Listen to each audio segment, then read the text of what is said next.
India പ്രസിൻ്റെ മറ്റൊരു അധ്യായത്തിലേക്ക് സ്വാഗതം. ഇന്ന് നമ്മൾ ആഗ്രയിലെ താജ്മഹൽ സന്ദർശിക്കുന്ന പദ്ധതിയാണ് ഉള്ളത്. വെളുപ്പിനെ ഒരു 6 മണിക്ക് തന്നെ ഞങ്ങൾ ഡൽഹിയിൽ നിന്നിറങ്ങി ആഗ്രയിൽ എത്തി. അതിനുശേഷം വണ്ടി പാർക്ക് ചെയ്യുന്നിടത്ത് നിന്ന് നമുക്ക് താജ്മഹൽ കോംപ്ലക്സിലേക്ക് എത്താൻ പല മാർഗങ്ങളുണ്ട്. ഇലക്ട്രിക് കാറുകൾ ഉണ്ട്. പക്ഷേ പെട്ടെന്നാണ് ഇത്തരത്തിലുള്ളൊരു സംവിധാനം നമ്മുടെ ശ്രദ്ധയിൽപ്പെട്ടത്. കുട്ടികൾക്കത് വലിയ ഹരമായി.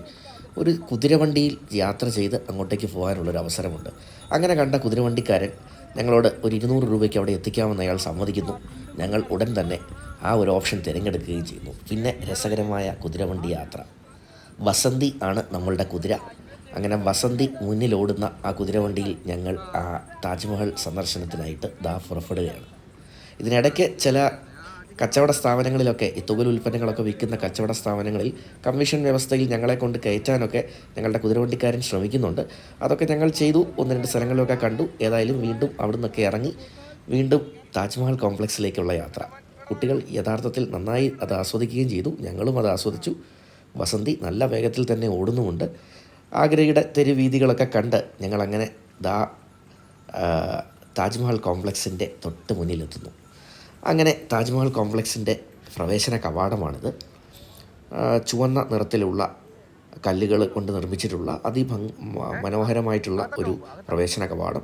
ഈ വലതുവശത്ത് കാണുന്ന റെഡ് ഫോർട്ടിന് സമാനമായി നമുക്ക് തോന്നിയേക്കാവുന്ന ഒരു മുഗൾ ശൈലിയിൽ നിർമ്മിച്ചിട്ടുള്ള പ്രവേശന കവാടമാണ്. ഉള്ളിൽ നമുക്ക് താജ്മഹലിൻ്റെ ആ മകുടം നമുക്ക് വ്യക്തമായി കാണാൻ സാധിക്കും. പുറം ഭാഗവുമൊക്കെ ആർക്കിയോളജിക്കൽ സർവേ ഓഫ് ഇന്ത്യയുടെ മേൽനോട്ടത്തിലാണ് ഈ സംരക്ഷണം മുഴുവൻ. അതുകൊണ്ട് തന്നെ വളരെ മനോഹരമായി, ഇത്രയധികം ജനക്കൂട്ടം നിരന്തരമായി വരുന്ന സ്ഥലമായിട്ട് പോലും വളരെ മനോഹരമായി തന്നെ അവരതിനെ ക്രമീകരിച്ചിട്ടുമുണ്ട്. ഞായറാഴ്ച ദിവസമായതുകൊണ്ട് തന്നെ പതിവിലും കൂടുതൽ തിരക്കുണ്ട് എന്നാണ് ഞങ്ങൾ മനസ്സിലാക്കിയത്. എങ്കിലും വലിയ ബുദ്ധിമുട്ടൊന്നുമില്ലാതെ ഓൺലൈൻ ടിക്കറ്റുകൾ ഉള്ളതുകൊണ്ട് ഞങ്ങൾക്ക് പ്രവേശിക്കാൻ സാധിച്ചു. ശില്പ വൈവിധ്യങ്ങൾ ഉള്ള മുഗൾ ആർക്കിടെക്ചറിൻ്റെ ഒരു വ്യക്തമായിട്ടുള്ള ദൃഷ്ടാന്തം നമുക്കിവിടെ കാണാൻ സാധിക്കും. മനോഹരമായി തന്നെ അത് പരിപാലനം ചെയ്തിട്ടുമുണ്ട്. അങ്ങനെ താജ്മഹലിൻ്റെ ആദ്യ ദൃശ്യം, ഷാജഹാൻ തൻ്റെ ഭാര്യയ്ക്ക് വേണ്ടി നിർമ്മിച്ച മനോഹര സൗധം. താജ്മഹലിൻ്റെ ആദ്യ ദൃശ്യങ്ങൾ. നല്ല തിരക്കുള്ള ദിവസമായിരുന്നു. പ്രത്യേകിച്ച് ഒരു ഞായറാഴ്ച ഞങ്ങൾ എത്തിയത് കൊണ്ട് തന്നെ നല്ല തിരക്ക് അനുഭവപ്പെടുന്നുണ്ട്. പക്ഷേ ആദ്യ കാഴ്ചയിൽ തന്നെ ഇതിനു മുമ്പ് 2 വട്ടം താജ്മഹൽ വന്ന് കണ്ടിട്ടുണ്ടെങ്കിലും ഓരോ തവണ കാണുമ്പോഴും ഒരു ഭംഗി തോന്നുന്ന, ഒരു മനോഹാരിത തോന്നുന്ന താജ്മഹലിൻ്റെ സൗന്ദര്യം. നല്ല തെളിഞ്ഞ ആകാശമുള്ള ഈ ദിവസം ആസ്വദിക്കാൻ സാധിച്ചു. കുടുംബത്തോടൊപ്പം ആദ്യമായിട്ടാണ് ഞാൻ താജ്മഹൽ സന്ദർശനത്തിനെത്തുന്നത്. ഇതിനു മുമ്പ് വിവാഹത്തിന് മുമ്പൊക്കെ 2 വട്ടം താജ്മഹൽ സന്ദർശിച്ച ഓർമ്മ വീണ്ടും ഒന്ന് അയവിറക്കി. കുടുംബ സമേതം ഉള്ള ഒരു താജ്മഹൽ യാത്രയായിരുന്നു ഇത്തവണത്തെ. കുട്ടികളുമൊക്കെ നന്നായി ആസ്വദിച്ചു. താജ്മഹലിൻ്റെ ദൃശ്യങ്ങൾ രസകരമാണ്. പല ആംഗിളുകളിൽ നിന്നായി ചിത്രങ്ങൾ എടുത്തു. താജ്മഹൽ സന്ദർശിക്കുന്ന എല്ലാ ടൂറിസ്റ്റുകളുടെയും ആദ്യ ലക്ഷ്യം എന്ന് പറയുന്നത് ചിത്രമെടുപ്പ് തന്നെയാണ്.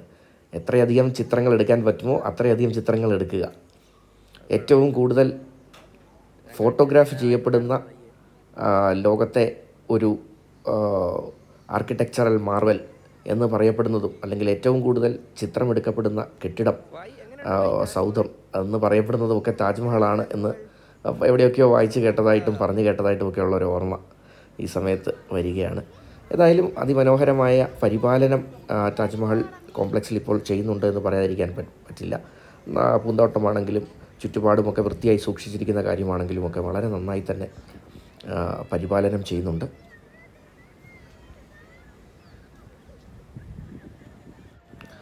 താജ്മഹലിനോടൊപ്പം അതിന് ചേർന്ന് തന്നെ യമുനാ നദി ഒഴുകുന്ന ദൃശ്യം വളരെ മനോഹരമാണ്. വളരെ സ്വച്ഛമായി യമുനാ നദി ഒഴുകുന്ന ദൃശ്യം നമുക്കിവിടെ കാണാം. എതിരു വശത്തുള്ള മണൽപ്പരപ്പും. ഈ താജ്മഹലിൻ്റെ ദൃശ്യങ്ങളിലെല്ലാം തന്നെ നമ്മൾ ശ്രദ്ധിക്കുകയാണെങ്കിൽ ഈ മാർബിൾ കല്ലുകളിൽ ചില പ്രത്യേക നിറങ്ങളിലുള്ള മറ്റ് കല്ലുകൾ ഉപയോഗിച്ച് പുഷ്പങ്ങളും ലതകളുമൊക്കെ ആലേഖനം ചെയ്തതായി കാണാം. അത് യഥാർത്ഥത്തിൽ ഇൻലെയ്ഡ് വർക്ക് എന്നാണ് പറയുക. മാർബിൾ അത്രയും ഭാഗം മാറ്റി അവിടെ ഈ തരത്തിലുള്ള മറ്റ് പ്രഷ്യസ് സ്റ്റോൺസ് ഉപയോഗിച്ചുള്ള ഇൻലെയ്ഡ് വർക്കുകൾ. ഞാനിത് പ്രത്യേകം സൂചിപ്പിക്കാൻ കാര്യം, ഇത് ചെയ്യുന്ന, ഇത്തരം വർക്കുകൾ ചെയ്യുന്ന കുടുംബങ്ങൾ ഇപ്പോഴും ആഗ്രയിലുണ്ട്. മാർബിളിൽ പണിയെടുക്കുന്ന, അത് വിറ്റ് ഉപജീവനം കഴിക്കുന്ന കുടുംബങ്ങളുണ്ട്. അത്തരത്തിലുള്ള ഒരു സ്ഥാപനത്തിൽ നമ്മൾ എത്തുകയും അവിടുത്തെ തൊഴിലാളികൾ, ജോലി ചെയ്യുന്നവരെയൊക്കെ ഒന്ന് കാണുകയും ഒക്കെ ചെയ്തിരുന്നു. അത് ഈ വീഡിയോയുടെ അവസാന ഭാഗം വീണ്ടും ഒന്നുകൂടി വിശദീകരിക്കാം. ഇതാ ഈ ചിത്രത്തിൽ കാണുന്നത് പോലെയുള്ള ഇൻലെയ്ഡ് വർക്കുകൾ. അതിൽ വള്ളികളുടെയും വള്ളിപ്പടർപ്പിൻ്റെയും പൂക്കളുടെയും ഒക്കെ മനോഹരമായ ഒരു ദൃശ്യ അവതരണമാണ് അതിൽ കാണുന്നത്. ഈ മാർബിളിൽ കാണുന്ന കുത്തുപണികളോടൊപ്പം അതിലുള്ള ഇൻലെയ്ഡ് വർക്കുകൾ, അത് പ്രത്യേക ഒരുതരം കലാരൂപം തന്നെയാണ്. ആദ്യമായി നമ്മൾ താജ്മഹൽ കാണുമ്പോൾ നമ്മുടെ ശ്രദ്ധയിൽപ്പെടുന്ന കാര്യവും അതുതന്നെയാണ്. മുഴുവനായും മാർബിൾ എന്ന് പറയുമ്പോഴും അതിലുള്ള ആ ഒരു ശില്പഭംഗിയോടൊപ്പം തന്നെ ആ ഇൻലെയ്ഡ് വർക്കുകളുടെ ഭംഗിയും നമ്മൾ ശ്രദ്ധിക്കേണ്ട ഒന്ന് തന്നെയാണ്. ഇത് പ്രവേശന കവാടത്തിൻ്റെ ഭാഗത്ത് കാണുന്ന മനോഹരമായ ദൃശ്യചാരുതയിൽ തീർത്തിട്ടുള്ള ചില ഇടനാഴികകൾ. വിദൂരതയിൽ നിന്നുള്ള താജ്മഹലിൻ്റെ ദൃശ്യവും അതിസുന്ദരമാണ്.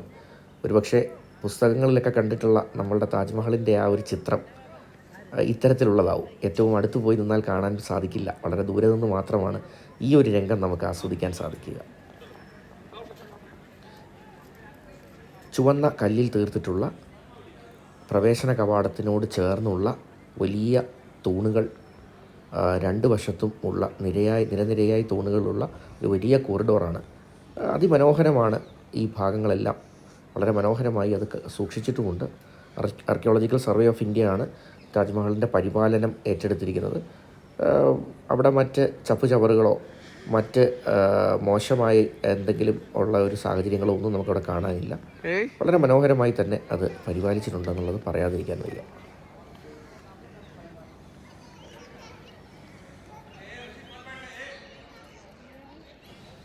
ചുവന്ന കല്ലുകളിൽ തീർത്തിട്ടുള്ള ഈ മനോഹരമായ കോറിഡോറുകൾ ഒരുപാട് സിനിമകളിൽ കണ്ടതായി ഒരു ഓർമ്മയിലേക്ക് വന്നു. ഏതായാലും ഉച്ചയോടുകൂടി ഞങ്ങൾ താജ്മഹൽ കോംപ്ലക്സിനോട് വിട പറഞ്ഞ് ഉച്ചഭക്ഷണത്തിനായി പുറത്തേക്ക് പോയി. ഭക്ഷണമൊക്കെ കഴിച്ച ശേഷം അല്പം വിശ്രമത്തിനിടെ ഇത്തരത്തിൽ പരമ്പരാഗത വസ്ത്രമൊക്കെ അണിഞ്ഞ ഒരു കലാകാരൻ്റെ ഒരു കലാപ്രകടനമൊക്കെ കാണുവാനും ഇടയായി. അതിനെല്ലാം ശേഷം ഞങ്ങൾ പോയത് മുൻപ് സൂചിപ്പിച്ചതുപോലെ ഈ പ്രഷ്യസ് സ്റ്റോൺസ് എല്ലാം ഉപയോഗിച്ച് ഇൻലെയ്ഡ് വർക്കുകൾ, താജ്മഹലിൽ കാണുന്ന രീതിയിലുള്ള ഇൻലെയ്ഡ് വർക്കുകൾ ചെയ്യുന്ന ചില കലാകാരന്മാർ. അത് മുൻകാലങ്ങളിൽ ഈ താജ്മഹൽ പണിത കാലം മുതൽ അതിനുശേഷമുള്ള അവരുടെ പിൻതലമുറക്കാരെന്ന് അവകാശപ്പെടുന്ന ഒട്ടനവധി കുടിൽ വ്യവസായം ആഗ്രയിൽ സജീവമാണ്. അത്തരത്തിലൊന്നിൽ ഞങ്ങളൊന്ന് സന്ദർശിക്കാനിടയായി. ഇത്തരത്തിൽ ഈ ചെറിയ കല്ലുകൾ, അത് പലതും പ്രഷ്യസ് സ്റ്റോൺസ് ആണ്. ചിലത് ഇന്ത്യയിലുള്ളത്, ചിലത് വിദേശത്തു നിന്ന് എത്തിക്കുന്നതുണ്ട്, പല നിറങ്ങളിലുള്ളതുണ്ട്. ഇത് ഇത്തരത്തിൽ ചെറിയ രൂപങ്ങളിലേക്ക് അതിനെ മാറ്റി അതിനെ രാഗി മിനുക്കിയെടുത്ത് അത് മാർബിൾ കല്ലുകളിൽ, ഇത്തരത്തിലുള്ള ചെറിയ രാഗി മിനുക്കിയ കല്ലുകൾ മാർബിൾ കല്ലുകളിലേക്ക് പകർന്ന് അത് ഇൻലെയ്ഡ് വർക്കുകളാക്കി മാറ്റി അതിൽ പതിപ്പിച്ച് ഈ രീതിയിൽ എടുക്കുന്ന ഒരു പ്രത്യേക കലാവിരുതാണ് അവരത് ചെയ്യുന്നത്. അത് വളരെ വ്യത്യസ്തമായ ഒരു കാര്യമായി നമുക്ക് കണ്ടപ്പോൾ തോന്നുകയും ചെയ്തു. ഏതായാലും 3000 മുതൽ 20 ലക്ഷം രൂപ വരെയുള്ള ഇത്തരത്തിലുള്ള കൊത്തുപണി ചെയ്ത ഫലകങ്ങൾ അവർ വിൽപ്പനയ്ക്കായി വെച്ചിട്ടുണ്ട്. ഒരു സുവനീർ എന്ന നിലയ്ക്ക് ഒരു ചെറിയ ഒരെണ്ണം വാങ്ങി ഞങ്ങളും അവിടെ നിന്ന് തിരിച്ചു. ഏതായാലും വൈകിട്ടോടുകൂടി ഞങ്ങൾ താജ്മഹൽ കോംപ്ലക്സിനോട് വിട പറഞ്ഞ് തിരിച്ച് ഡൽഹിയിലേക്ക് പോകാനായിട്ട് ഒരുങ്ങി. താജ്മഹൽ എന്നും ഒരു ഭംഗിയുള്ള ഓർമ്മ തന്നെയാണ്. ഇന്ത്യ പ്രസിൻ്റെ ഈ അധ്യായം ഇവിടെ പൂർത്തിയാകുന്നു. നമസ്കാരം.